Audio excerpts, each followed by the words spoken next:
Hello, we are here. My name is Yelena Furman, and I'm here with Olga Zilberbourg, and we are here talking about our blog, our joint blog, Punctured Lines, which is a feminist blog focused on post-Soviet and post-Soviet diaspora literatures, and with an emphasis on marginalized voices.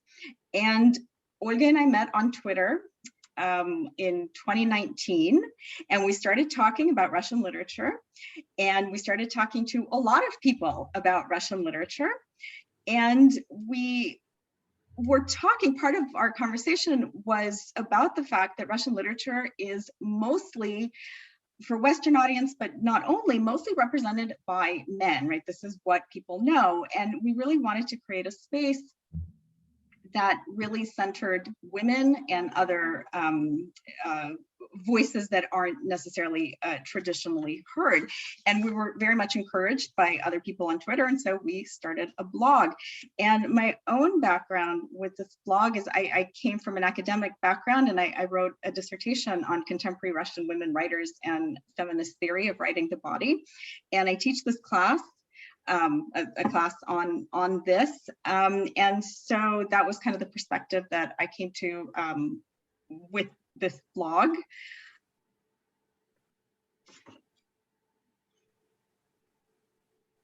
And Olga is going to tell you about the perspective that she came, which is somewhat different, but they do actually intersect a lot.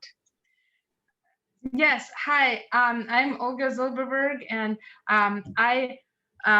I came on Twitter at the time. My goal was to promote my book that was coming out in September of 2019, and I had been participating on Twitter on and off before that, but I was particularly interested then in in the creative space, in the book Twitter, and I have been writing a fiction since I don't know. It's hard to remember. 2006 was when I published my first book of short stories. I have published 3 books of short stories in Russia and in Russian, and this was my first book that I published in the U.S. And I have been participating as a writer in the U.S.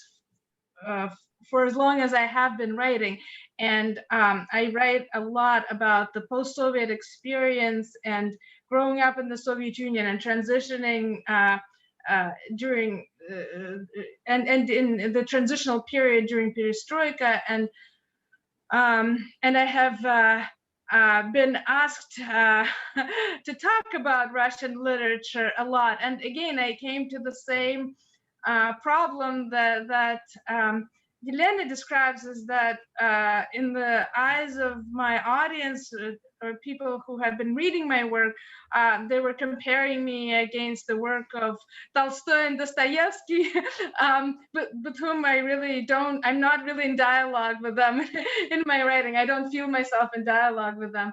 But the Twitter space has enabled me to really build my community, find my community, and these conversations with Yelena that led to the blog also helped to understand that there is a community for people who are interested in exploring different voices in Russian literature and the larger post-Soviet world. So one thing that we want to make sure everyone knows about our blog is that we're very much open to submissions, and we're looking for stories about that are literature related. We're looking for book reviews. We're looking for short essays. We're looking for reviews of both academic books and poetry books and fiction books, all of it, the whole spectrum, and yes, and interviews with authors, and so look at our submissions page and for more specific guidelines, or reach out directly to us. we would be very happy to talk to you about, what our interests are. So please submit. Please submit. Please submit. We are really building a community here, so please submit. So so now we would like to also introduce ourselves as writers. Both Yelena didn't mention, but she's in addition to being academic publisher and what else, editor, she's also a fiction writer. And I would love to hear today a piece from your story, Naming, that was published in Narrative magazine. Okay, all right. Yeah. Thank you, Olga. Okay, yes, and I guess one other thing that I wanted to say is that I think I forgot to mention that, and this is exactly this intersection that we're both coming from, this academic intersection. Like, we both have academic backgrounds and fictional backgrounds to whatever degree in my case, but so this is actually a nice place where the blog sits for both of us. So I'm going to read a little bit from my story called Naming. All right.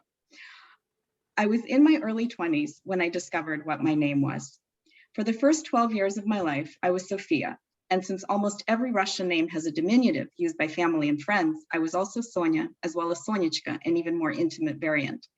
After my family left the Soviet Union and we'd been in America for a while, I changed my name to Sophie.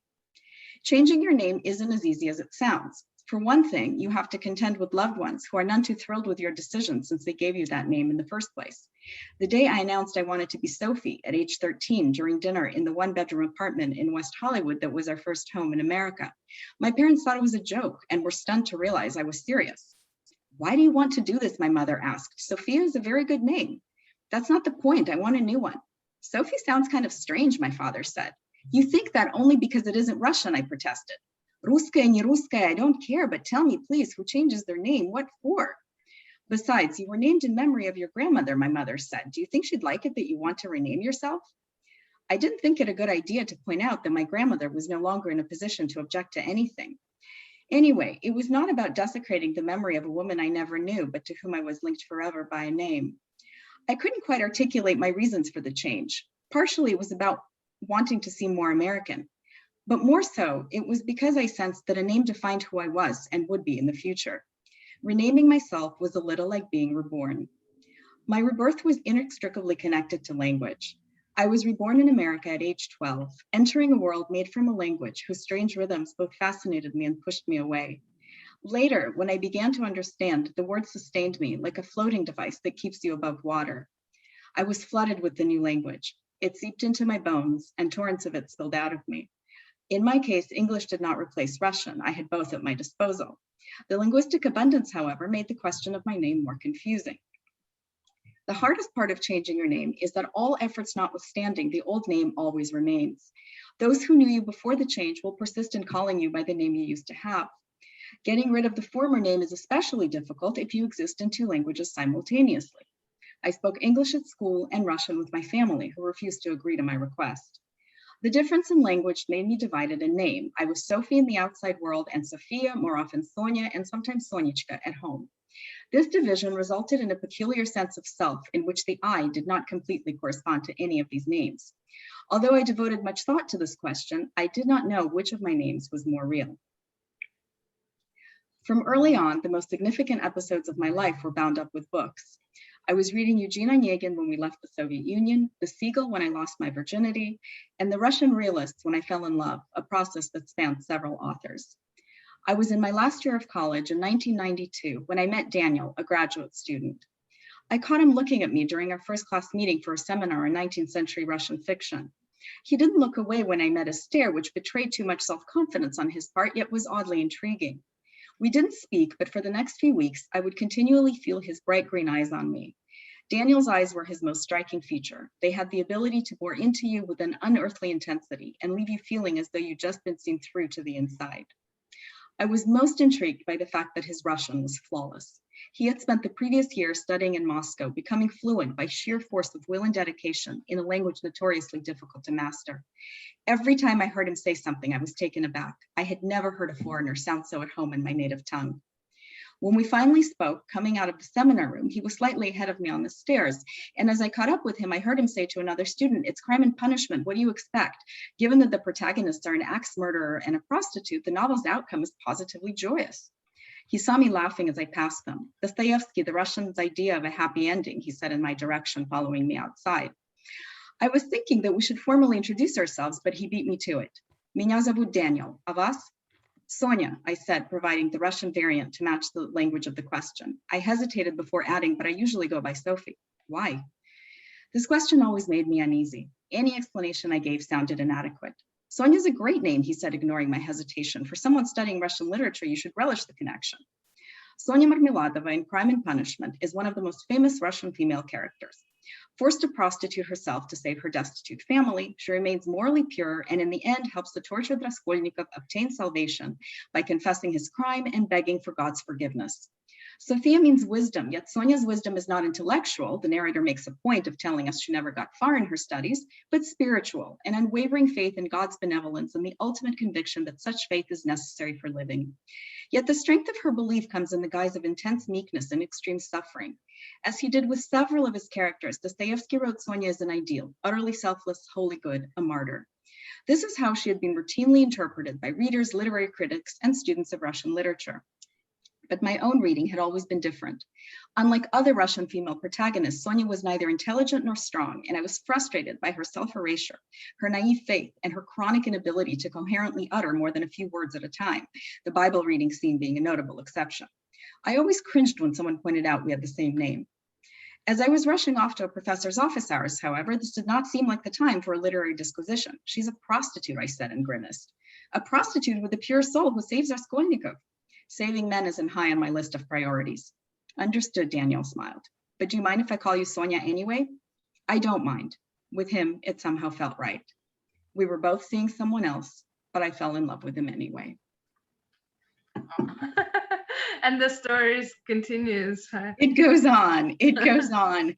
But now we're going to have Olga read from her absolutely wonderful book, Like Water and Other Stories. And I have to say, I know I sound biased, but I really, really mean this. This was one of the best things that I read when it came out. And it is just, it really breaks the mold for Russian American fiction and for what short story collections can do. So, thank you, Yelena.